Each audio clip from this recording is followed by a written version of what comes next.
Welcome to This Explainer. Today, we're diving right into a seriously gripping historical narrative about those quiet, dangerous moments that truly test what we're made of. You know, throughout history, the absolute biggest tests of bravery haven't always happened on some muddy battlefield with swords drawn.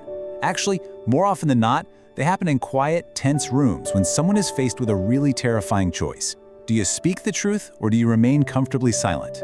Today, we're looking at the story of a prophet named Micaiah from the ancient text of 1 Kings. And trust me, this isn't just some dusty story about ancient royalty and war. It is a profound masterclass in maintaining integrity under immense pressure.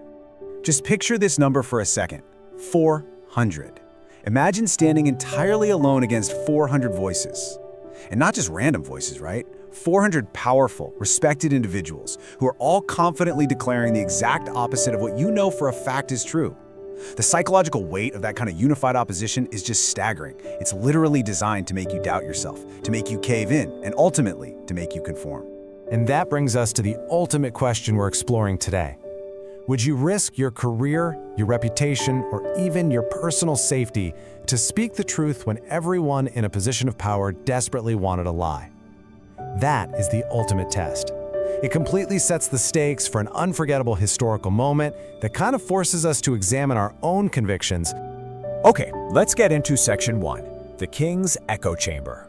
Let's set the scene here. We've got two monarchs. King Ahab of Israel is itching to launch a military campaign to take back the city of Ramoth-Gilead, and he invites his ally, King Jehoshaphat of Judah, to join forces with him. Now, Ahab is totally ready to just charge right in, but Jehoshaphat is a bit more cautious. He wisely suggests that, hey, before we send troops into harm's way, we should probably seek some divine guidance. We need to know if this is actually a good idea. So how does Ahab respond? He doesn't just find an advisor, he gathers an overwhelming assembly of about 400 prophets. And guess what? They all sing the exact same tune. One after another, they confidently declare victory. They promise that the enemy will be handed right over to the king. Their words are super encouraging, deeply patriotic, and well, exactly what King Ahab wants to hear. It is a perfect, flawless echo chamber. But King Jehoshaphat isn't entirely buying it. He senses that this unanimous chorus is just a little too perfect, a little too rehearsed. He asks if there's maybe another perspective, another prophet they can consult. Reluctantly, Ahab admits there is one more guy, Micaiah.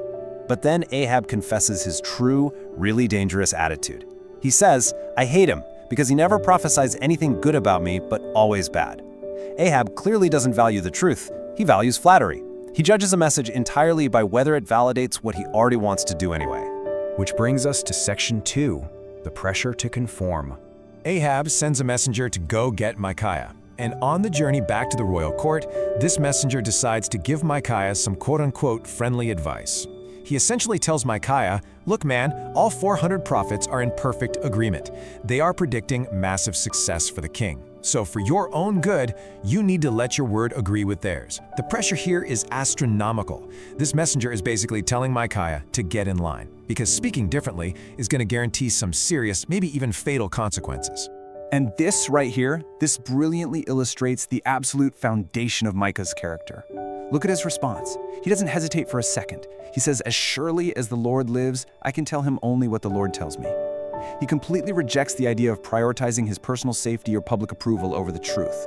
His loyalty isn't to the king's fragile ego or the crowd's popular opinion. It is firmly rooted in his conviction. All right, let's move to section 3, an unpopular truth delivered. When Ahab asks Micaiah if they should go to war, Micaiah actually initially feeds the king the exact same flattering lie the others did, saying, "Go and succeed." But he does it dripping with heavy, obvious sarcasm. It's such a brilliant move. He's essentially mocking the entire echo chamber. And it proves that even a king addicted to flattery, like Ahab, can recognize the irony. Ahab immediately gets frustrated and demands that Micaiah drop the act and tell him the actual truth. So Micaiah gives it to him, and when he's forced to drop the act, we see the ultimate contrast. While those 400 prophets offered comforting, patriotic lies just to seek favor, Micaiah delivers a harsh, incredibly unpopular truth. He prophesies absolute disaster. He tells Ahab that Israel will be scattered across the hills like sheep without a shepherd. It's a very vivid, unmistakable metaphor, meaning the king is going to die in battle. He even tells Ahab that the confidence of those other 400 prophets is a delusion allowed as a judgment against him. Predictably, Presenting brutal honesty to a room full of yes-men is met with immediate hostility. One of the false prophets walks right up and smacks Micaiah across the face, mocking him. Then, King Ahab tries to silence this inconvenient truth the way powerful people often do, by force. He orders Micaiah to be thrown into prison, fed only on meager rations of bread and water until the king returns safely. But Micaiah remains totally unwavering, shouting back that if Ahab returned safely at all, then his prophecy was false. He literally stakes his life on the truth. That takes us to section 4, the arrow of fate. So the kings completely ignore the warning. They march their armies to Ramoth Gilead anyway. But Ahab is clearly spooked by Micaiah's words. He thinks he can outsmart the prophecy by using a clever loophole. He wears a disguise into battle, hoping to just blend in with the regular soldiers, while King Jehoshaphat wears his royal robes. But in a massive twist of historical irony, human cleverness totally fails. An enemy archer draws his bow and fires an arrow entirely at random. He's not aiming at anyone in particular. But that unaimed arrow finds the tiny, exact gap between the joints of Ahab's armor, striking him fatally. King Ahab bleeds out in his chariot and dies before the sun goes down. The Israelite army retreats, scattered exactly like sheep without a shepherd, just as Micaiah had said.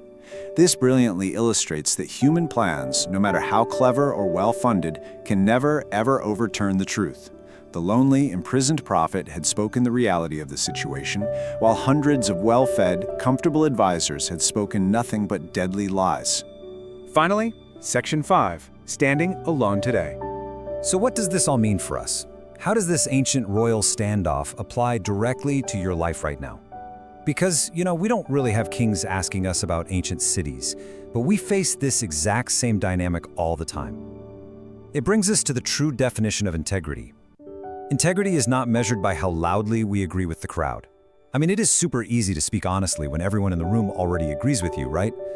The real challenge, the real measure of character is how faithfully we stand with the truth when it is unpopular, inconvenient, or personally costly.